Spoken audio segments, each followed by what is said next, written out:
Meine liebe Schwester, mein lieber Bruder, ich grüße dich ganz herzlich im Namen Jesu Christi.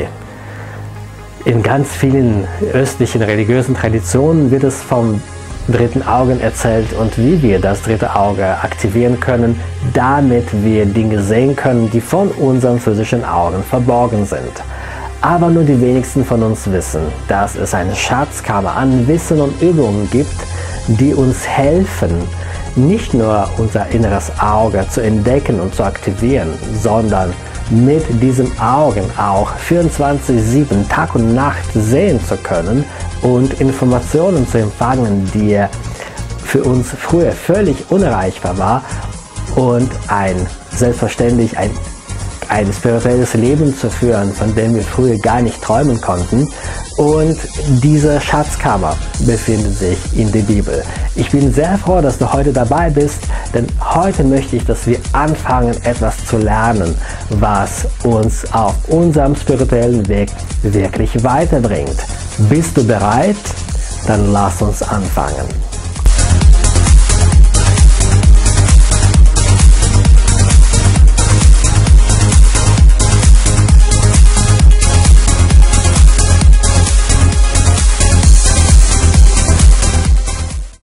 Das, was in den östlichen religiösen Traditionen das dritte Auge genannt wird, nennt die Bibel der Glaube. Und Jesus Christus sagt, dass alles, wovon wir beten, was wir in unserem Leben haben und manifestieren wollen, müssen wir glauben, dass wir das schon empfangen haben und dann wird es uns gegeben.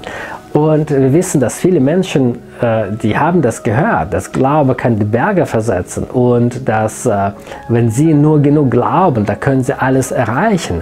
Und das ist auch, was Jesus überall sagt, dass ein Mensch, der glaubt, er kann alles, aber die Realität, wie du selbst weißt, sieht sehr oft gänzlich anders aus. Und ein Mensch versucht, sich zu überzeugen, ich glaube, aber passiert nichts.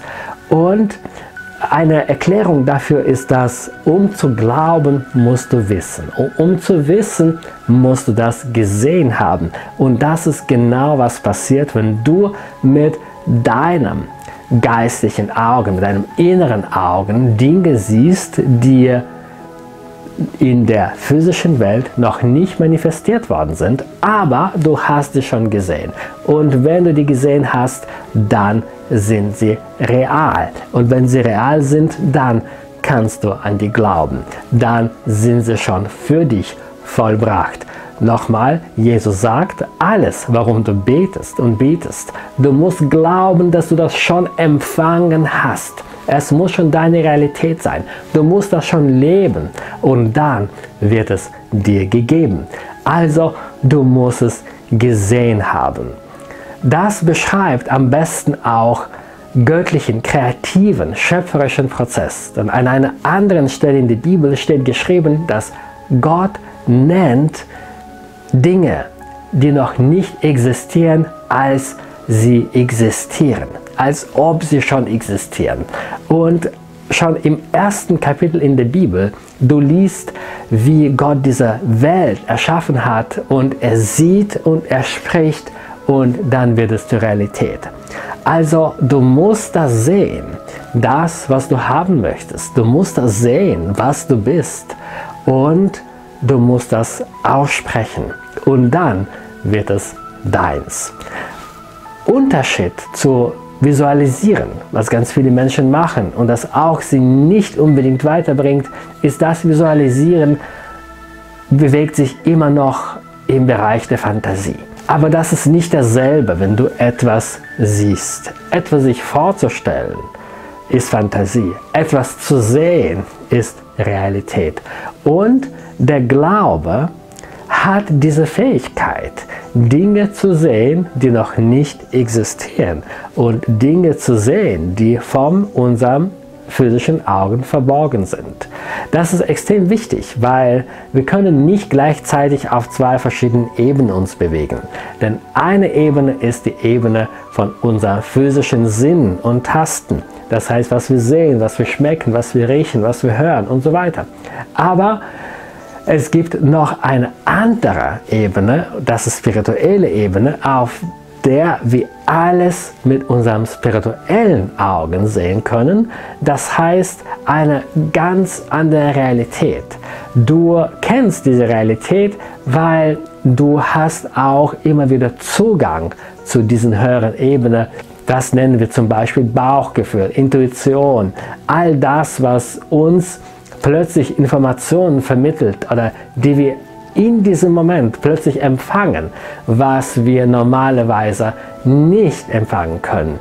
Aber wenn du anfängst, dein Glauben zu entwickeln, wenn du anfängst, mit deinem Glauben zu arbeiten, wenn du anfängst, dich vom Heiligen Geist in dir leiten zu lassen. Ich weiß, das sind alle Wörter, die sehr schwer zu verstehen, aber ich verspreche es dir, wir versuchen das in den kommenden Videos, das genau zu beschreiben, was das bedeutet zu glauben, was das bedeutet, auf die innere Stimme zu hören, was das bedeutet, mit dem inneren Augen zu sehen. Und so wie Paulus sagt es zum Beispiel, dass wir leben nicht nach dem, was wir sehen mit unseren physischen Augen, sondern wir leben nach dem, was wir sehen mit unseren spirituellen Augen. Und das ist natürlich eine ganz, ganz andere Dimension.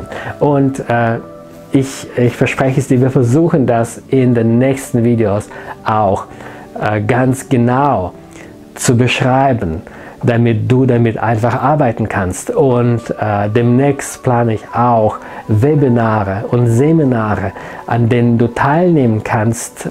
Und dort wollen wir ganz tief in diese Materie des Glaubens, des Sehens mit dem inneren Augen einzugehen, zu studieren, damit du nach diesem Seminar, nach diesem Webinar ganz gezielt damit arbeiten kannst und dein Leben veränderst. Ein Zeichen für dich, dass du etwas mit deinen geistigen Augen gesehen hast, ist eine sehr tiefe Ruhe.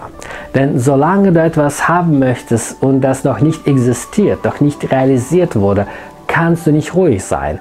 Du wirst immer Unruhe spüren. Aber im Moment, wenn du das gesehen hast, wenn du weißt das und schon wieder Wissen ist Glauben und Glauben ist Sehen mit deinen geistigen Augen, dann bist du ganz entspannt. Dann findest du diese absolute Ruhe, diesen absoluten Frieden.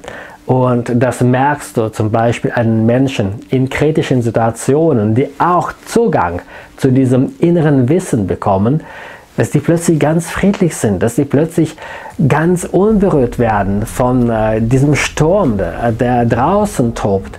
Und die können in diesem Zustand sein, weil die etwas gesehen haben, was ihnen diese Zuversicht gibt, was ihnen diese Ruhe verleiht, diesen Frieden. Und wenn du damit arbeitest, kannst du einfach in diesem Zustand 24/7 verbringen. Egal, worauf du dein spirituelles Auge richtest, wirst du Informationen empfangen, die von deinen Sinnen ausgeschlossen sind, die von deinen Augen nicht empfangen werden kann, nicht gesehen werden kann. Und du wirst dann mit dieser Information ganz anders arbeiten können, um die immer zu deinem Vorteil, zum Segen für dich und für andere umzuwenden. Ich freue mich so sehr, dass du dieses Video angeschaut hast. Ich freue mich selbst schon auf die nächsten Videos, auf die Folgen, in denen ich dir viel mehr über deinem inneren Augen und Arbeit damit erzählen kann. Also abonniere meinen Kanal, unterstütze meine Arbeit, erzähl davon deinen Freunden. Wenn du Fragen hast oder mir einfach etwas sagen möchtest, dann schreib mir einen Kommentar. Ich freue mich immer von dir zu hören.